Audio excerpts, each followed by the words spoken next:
Star Wars Outlaws is probably a game you've heard a lot about. Ubisoft released the self proclaimed first ever open world Star Wars game at the end of August 2024, and to say it was met with mixed reviews would be quite the understatement. Since then, Ubisoft has made constant updates to the game and even changed fundamental components of the gameplay experience.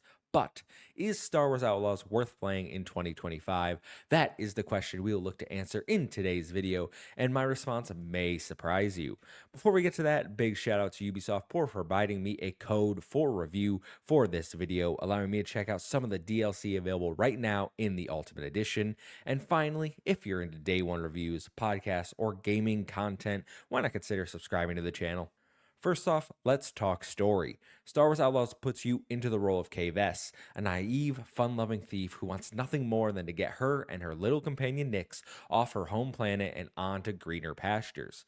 Kay thinks she has finally hit her big break, but she steals from the wrong person and suddenly finds herself on the galaxy's most wanted list. From there, she's given it out by Kalen, a suspicious man who certainly has more going on than meets the eye, but ultimately she agrees to work with him. The game revolves around Kay putting together a team to pull off a massive heist and clear the bounty on her head. These team members are scattered throughout the galaxy on familiar Star Wars planets like Tatooine. On each planet, you'll find yourself either helping or at conflict with the local crime syndicate while you try to recruit these team members. And that there is basically the entirety of the Star Wars Outlaws story. If you're a Star Wars fan, it might do a little more for you than it did for me. I thought it was okay. I was never really invested in anyone outside of Kay or Nix, mainly because I didn't feel like I really got to know any of them. They're kind of just there. While the story didn't blow me away, the gameplay is honestly the reason I kept coming back for more. Gone away, removed, kaput are those stealth sections where if you get caught, it's an instant fail that plagued so many reviewers back at launch. Instead, you now have a much more open approach to how you handle situations. You can try and tackle them with complete stealth, and that was always my first option. I gotta say, I really had a lot of fun with the stealth mechanics in the game. Are they simple? Yes, but that doesn't mean they're bad. Sneaking up behind enemies and knocking them out or using Nyx as a distraction was always fun. One of my favorite things to do was to use Nyx to blow something up and then take the enemies out in the confusion, or create an opening and sneak right on by. If the enemies are in a pair, I'd often have Nyx attack one of their faces and I take out the other one. It was always fun. If stealth isn't your thing, however, that's fine. They've basically made the game into a third person cover based shooter. You have your blaster that has three main settings: normal blaster fire, a charge shot, and electric shot to take out those droids, shields, and stun enemies. Within each of these modes are different variations like rapid fire or explosive shots. I never felt the need to even pick up enemy weapons, as the blaster got me through nearly every fight just fine. With other upgrades allowing for faster cooldowns and a perfect reload mechanic, I was melting stormtroopers left and right. The game is open world, and there are plenty of activities you can tackle on every single planet.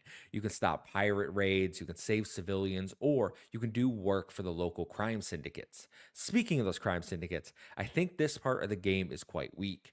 At the end of the game, there was only one syndicate I was actually in good standing with, and that's because there really isn't a downside to having a poor reputation with any of them.